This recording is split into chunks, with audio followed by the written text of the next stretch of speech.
The New York Times calls Gabrielle Bernstein a role model for a new generation of spiritual seekers. She once told me she believes her purpose is to help others tune in to their own inner voice. And on her blog, Gabby tackles everything from spiritual tips on how to quit sugar, to handling negative comments, to meditations for preventing a freak-out moment.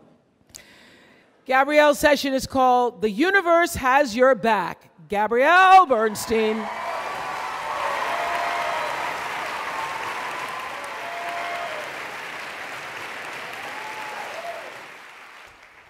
New Year's Day of 2015, I had a plan. My plan was to get pregnant. I had it down, it was perfect. I was gonna get pregnant right away in February. I was gonna take the entire 9 months to write my book, The Universe Has Your Back, and I was gonna give birth in the fall, and then have the baby, give birth, submit the book, then take 3 months off with my baby, and go on a book tour. Perfect plan, right? Perfect plan. The only problem was I wasn't getting pregnant. Month after month, I wouldn't get pregnant, and I'd start counting 9 months ahead. I'd start looking at what I had ahead of me. I'd start thinking, okay, I've got this speaking engagement, I've got this contract I've got to deal with, and I started canceling those contracts and canceling those speaking engagements. I started driving my publishers crazy because I was trying to change the publication date of the book. I was driving my husband crazy because there's absolutely nothing sexy about trying to make a baby happen on your timeline. And I'm driving myself crazy because I'm trying to control something that I absolutely cannot control. But all the while, I'm telling my friends and my family members that I'm consciously conceiving. I was consciously controlling every detail. And 6 months go by, and I'm still not pregnant. At this point, I start to worry. I'm getting older. My body isn't working. There's something wrong with me. I start to feel this sense of shame. But I'm not going to talk about it. I'm not telling anybody how I'm feeling. Every time I go on Instagram or Facebook, I see more bumps and more babies, and I feel separate and I feel alone, and I begin to compare myself to everyone around me. To make matters worse, I had prematurely announced my pregnancy to my friends and my family members. I even went as far as to get on my stages publicly and tell my students that I was planning to conceive. And this got really bad. It got so bad that I was at a book signing, and this young woman grabs my hand, and she walks up to me as she asks me to sign her book, and she says, "You know, Gabby, I've been channeling your spirit baby, and she has a message for you." This really pushed me over the edge. 6 more months go by. It's New Year's Eve. I'm at a dinner with all of my college friends, and they all have at least one child, maybe a second on the way. Another couple had adopted a child. And I'm sitting around this dinner table, and I'm looking at everybody prepare their kids for dinner and get them ready for bed, and I'm feeling like I'm behind. I'm missing out on this stage of life, and I'm not feeling good enough. I wake up the next day, New Year's Day, a full year later, and I got my period. I spent a year trying to make this thing happen. I spent a year trying to make my body do something that it's not going to do. I'm feeling that shame, I'm feeling that inadequacy, that separation. I'm not good enough, I can't make this happen. Thankfully, I had a friend staying with me, my friend Jordan, a very great spiritual running buddy of mine.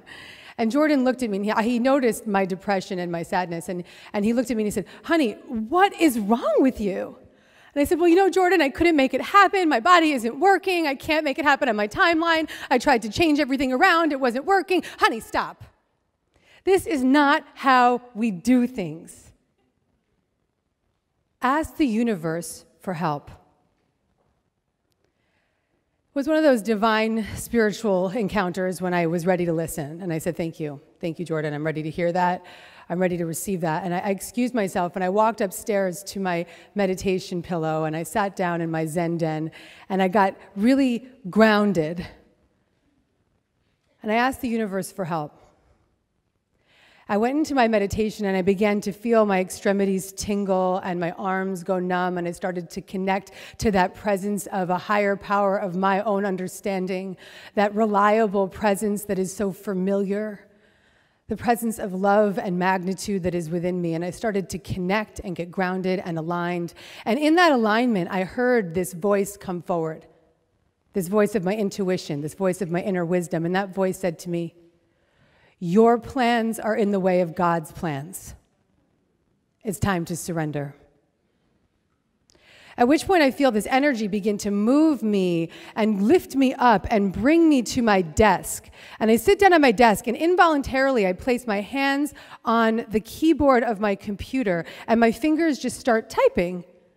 And they're moving, and all of a sudden at the top of the page, the words that were not mine came onto the page. "These are the steps for spiritual surrender." Okay. So I just let my fingertips continue to go. For 30 minutes, my fingers just glided across that computer screen, and I just let the words come onto the page.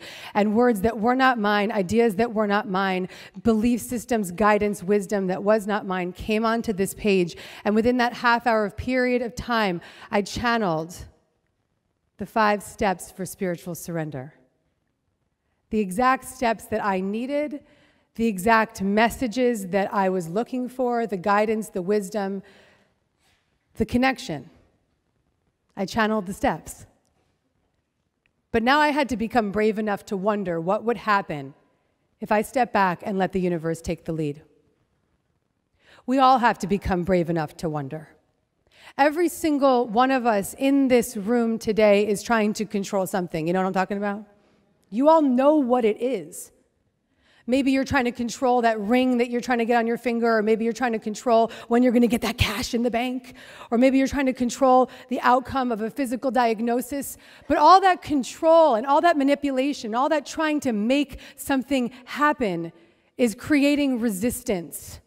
Resistance from the alignment, resistance from that intuitive voice that is beckoning you all the time, resistance from your connection to a power far greater than yourself, a magnitude that is within you that you have forgot to listen to because you've been too busy focused on what you need to get. But it's in the absence of that resistance that we realign. It's in the absence of that resistance that we remember the truth of who we are. It's in the absence of that resistance that we get connected to the universe. And the universe is an ever-present energy of love that is within us and around us and always guiding us.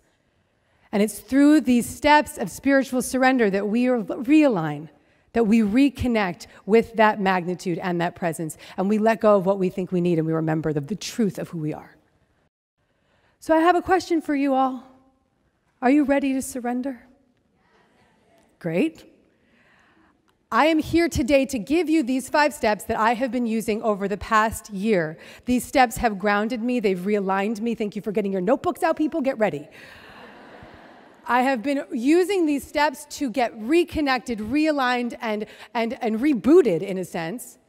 And these are the steps to spiritual surrender so that you can know that the universe has your back even when things are not working out the way that you expected.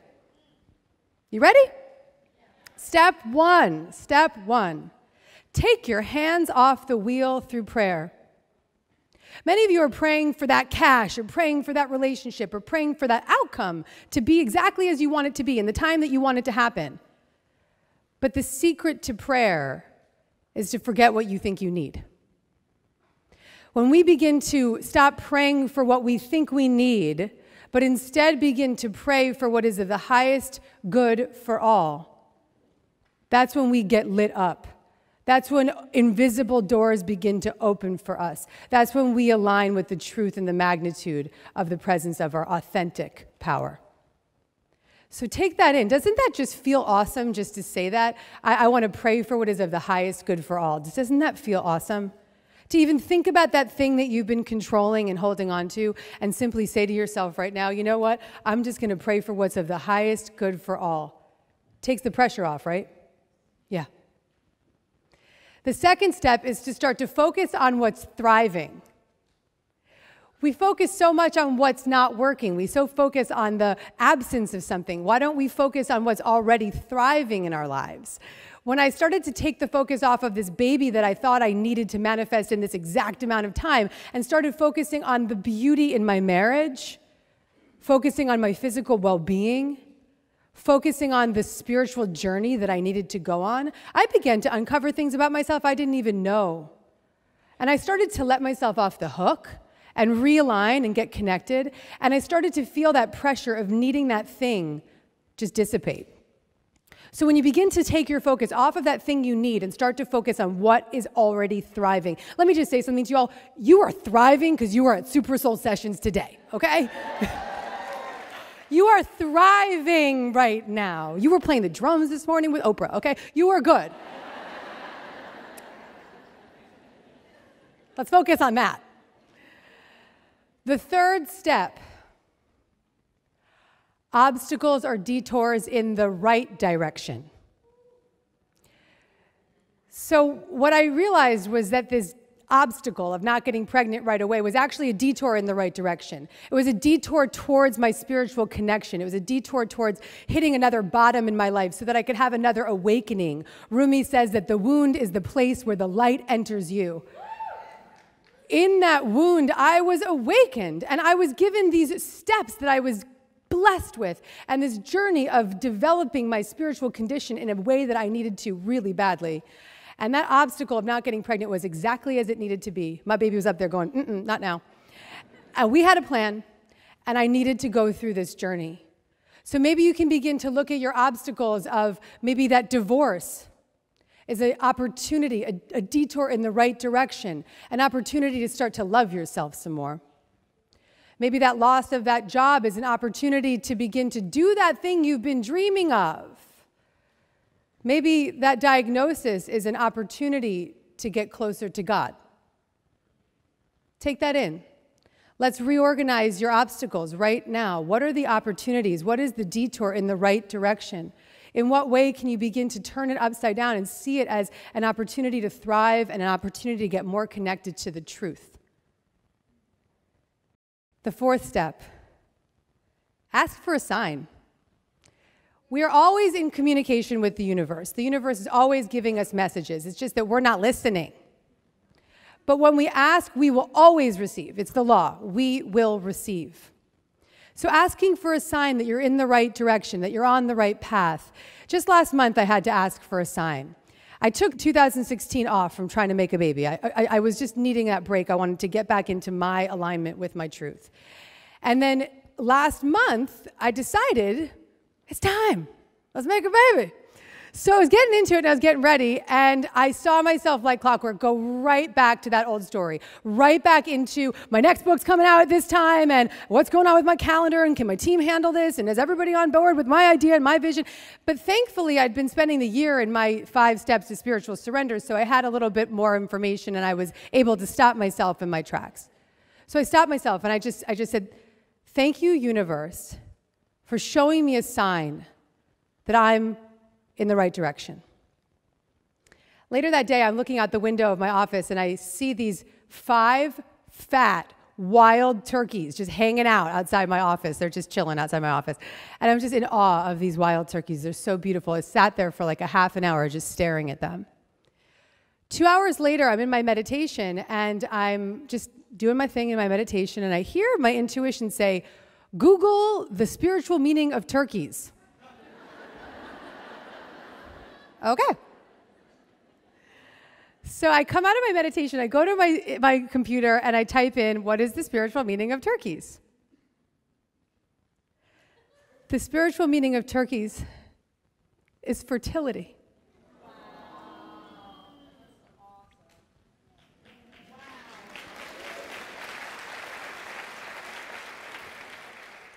That was the exact message that I needed to hear. And when we allow ourselves to get into the wonder and the magnificence of the guidance that is around us and within us, that's when we truly start living. The universe once again was guiding me. So ask for a sign and you will receive. And it is your job to listen, people. Because you all may be asking for your signs and you may be getting your messages, but you're not listening. So ask and listen.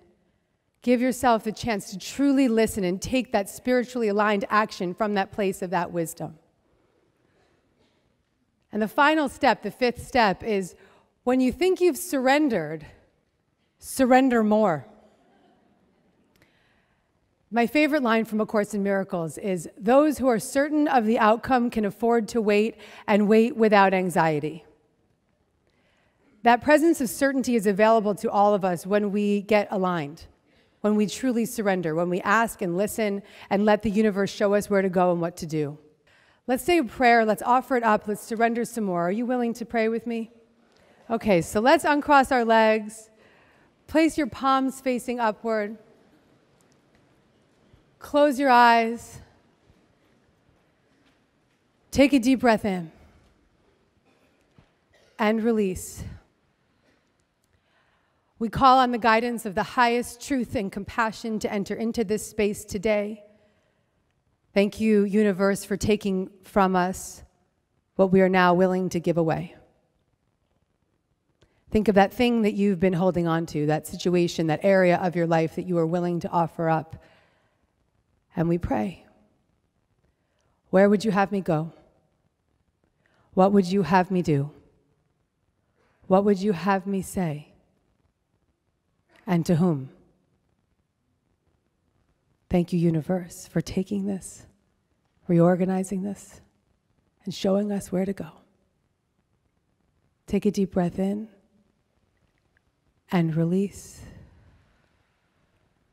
And when you're ready, open your eyes. This is my daily prayer. Where would you have me go? What would you have me do? What would you have me say, and to whom? This beautiful message from A Course in Miracles. Take that home with you. Use that prayer, offer it up, surrender it fully and completely. As it turns out, the universe had a plan far greater than I did. The plan wasn't that I was going to get pregnant in the exact moment in time that I expected. The plan was that I was going to learn how to mother myself before I could be a mother. We are living in times where it is required of us to have a spiritual foundation, an anchor, a sense of alignment. If we don't have that foundation, we will be flailing. We need that connection now, and it is through the steps of spiritual surrender that you realign with that connection to the universe, to a higher power of your own understanding. We need it to survive and to thrive. And these are the messages that I will leave my child. When my child is ready to come, I will bestow upon her that her true power lies in her connection to the universe. And in that connection, when she surrenders to that connection, she can know that she will be certain no matter what. That in the midst of uncertainty, she can find safety. And that in that connection and in that alignment, she can always know that the universe has her back. Thank you.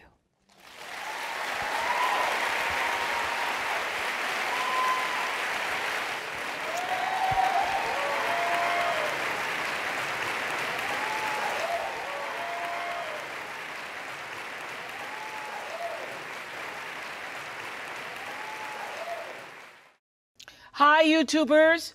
I'm excited to give you an update about our own YouTube channel. Now you can find new videos every day. They're the kind of videos that will make you look at life differently. They may even make you laugh a little bit. Subscribe to the OWN channel today, and we'll see you on YouTube.